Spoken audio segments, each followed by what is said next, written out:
Right, well, it looks like they are ready to go, and we're going to be starting game number 2 of GRA versus TM, and that is versus TM and not GRA. And so we have, without any more confusion, a derby match between GRAtm starting immediately right now.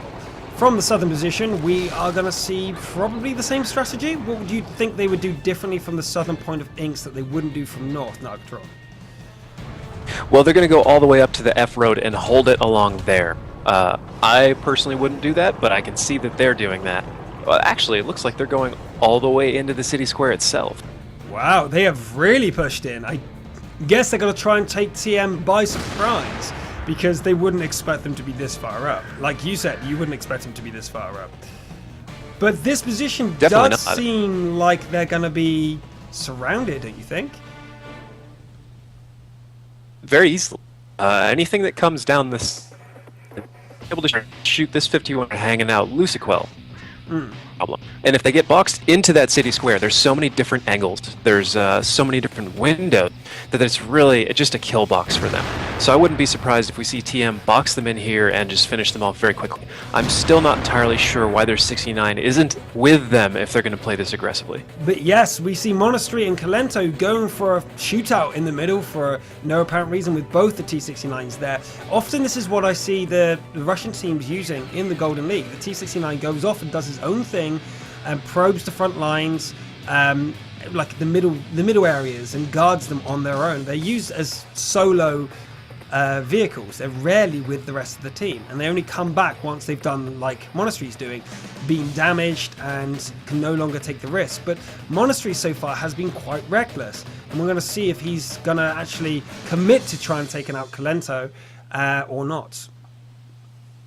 Both he and Kalento look like they've exchanged a good amount of fire, with Monastery coming down, or Monastery, definitely at the disadvantage by at least one shot. Nuclear taking several shots into the side, losing quite a bit of HP, but just as much as Dynamo has.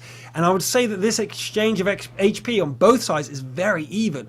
Rhino and Nuclear and Monastery, if you add up all the HP lost there, it's about the same. But we are seeing the surround coming right now with TM surrounding where GRA is, just as we expected them to have. This is the weakness of the situation they're in, but will they make the most of it? Will they break out against one side of TM, or will they just sit there and try and skirmish on both sides? That's the big question. Now, I think those 5100s for TM really had a great move. I'm not quite sure why they bailed out there. They had Luciquel dead to rights. They could have finished it off, and now they're allowing themselves to be split 2 versus 2 here. And we are seeing the action going down, and this is what I was saying, the 2 versus 2 here. Rhino and Negrira doing fantastic job splitting the damage and just taking apart the opponents there. But Lucio does go down, with Monastery coming in the right and trying to take out International 64, but Monastery does get him, and that was great shooting from him. Great timing turning up. Nuclear is able to kill him. Kalento is going to come in too little too late, kill Monastery. Or not! His shot misses, and Monastery's given the ring of roses, waiting for his teammates to turn up. Nuclear turns up first. First shot goes into the back of him, although he's not auto, he's the IS-3, and his teammate Rhino, his partner in crime, takes him down. What an execution from GRA! That was just an absolute fumble on TM's part. They had it, they had them boxed in, and they made just very indecisive choices there. Had they gotten both their 5100s and both their IS-3s collapsing on those 2 frontal IS-3s from both sides right off the bat, they would have separated a 4v2 and killed the 2 IS-3s before anything happened. But instead, they allowed those 5100s in the one line to spread their shots instead of focus firing one down, which effectively nullifies the entire reason for bringing them. If you bring them, they have to shoot the same target all the way until it's dead. Yeah. It did feel like they hesitated there, and TM hesitated, sorry, and GRA didn't. And they were able to push on one side and break out. And that's the way you do, that's the only way you can survive a surround, is you break out against one side of the surround, get into cover, turn around, and deal with the others. And because the surround has to split their forces, that ends up, you know, putting them in a disadvantage, basically. Again, if you look at the stat breakdown here, Minsk from TM got all 6 shots in for 5 penetrations. That is all you can really ask. 5 is about the acceptable limit for a 5100. A 6 is obviously preferred, but 5 is a must. International, however, 4 shots with only 3 penetrations. The indecisiveness there is almost guaranteedly what cost them the game. If you look by comparison over to GRA main, that's 6 for 6 with 6 penetrations from Nuigri, and 6 for 6 for 6 penetration from Luciquel. And there's your game. There's your game, yeah. The AMXs not hesitating, getting all their shots off before absorbing shells against ones that died without finishing their load. And although Minx did do his job, it was International who hesitated and wasn't able to follow in and do the damage, and then was eventually ambushed by Monastery because they gave him enough time to get back and take him down. So that was, again, TM's battle to lose, and they did do it. It wasn't GRA's to win it, it was TM's to lose it, and they definitely did that. Quite surprising, really. They've been fumbling a lot of their games, well, both their games. The engagements are clumsy, and if you see here, GRAtm and GRA are on equal amount of games won, so, or basically the same. They're within one game of each other. What's going through their minds? You think they're nervous facing their brothers? You know, that okay, we've played with these guys, we trained with them, but now money's on the line, we've got to do well. Do you think they're just fumbling because they're so used to their opponents, or are they just not thinking straight? They're panicking? I'm really speculating.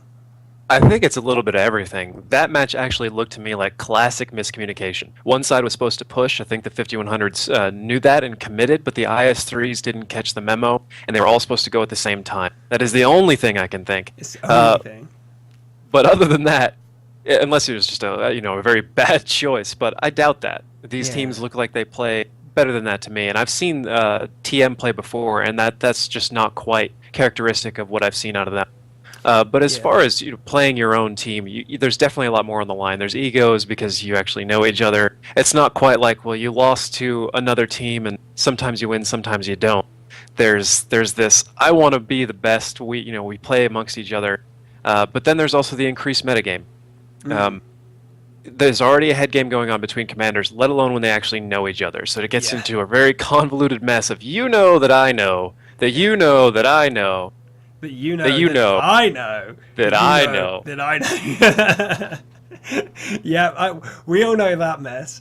But yeah, I think you're right there. The players themselves must be feeling very edgy because if they lose today, they're not going to hear the end of it. From their, their brothers, their clanmates. They're not going to hear the end of it. Oh, we're better than you. We proved it. We proved it live on air. We have the records to show it. And the money's on the line there too. It's going to cause conflict. They're probably not going to rub it in each other's faces. These guys, I don't know. That's almost worse. Honestly, if the other team doesn't say a word, then it's like they expected it. And it's like, oh, that hurts so much more. Yeah. And, well, with the last game on the line, they lost the first two. You see the different types of player and this different type of attitude come into play. The people that feel the stress and completely go to mess when they're 2 down, and the people that kind of give up, but then play better because they've relaxed. So it hits, we're 2 down, if we lose another we're dead, we've got to win 3 in a row, well, sod it, we've lost. And then just plays casually, and not recklessly, casually. And because they're doing that, they're listening more, they're more aware, they're not over-focusing. And that's what you see some people do when they're really trying. They do a lot worse when they relax and just play. So sometimes you see an increase in performance when they're 2 down. And other times they just go absolutely to pieces. And, well, I don't think we can see TM perform any worse than they have been. So I really hope for their sake that they're going to perform much better this game. He said it, not me. I'm running on what you're saying. Right, if we go to game, we see that they have made no lineup changes. We're still seeing a mirror matchup here of the IS-3s, the T1s, and all that. T50, yep, there's no changes here whatsoever. Missy Rock hasn't been called in, and neither has Rub the Rob. So we're not seeing any substitutions happening either. Which is weird, because normally when you see a misplay or a battle go wrong 2 games in a row, you do often see a sub come out and go, okay, someone is not listening, or someone's panicking, or just in a rush. Because that's one another thing you got to say. In a series like this, players come, they haven't eaten sometimes, or they've just come in from shopping. They're in much a panic. I've seen many live tournaments where the teams haven't slept for 2 days because of travel arrangements going wrong. And there's a lot more to it than just this team is better than this team. At least in experience. Definitely. You get harder schedules. It looks like the battle is actually taking off.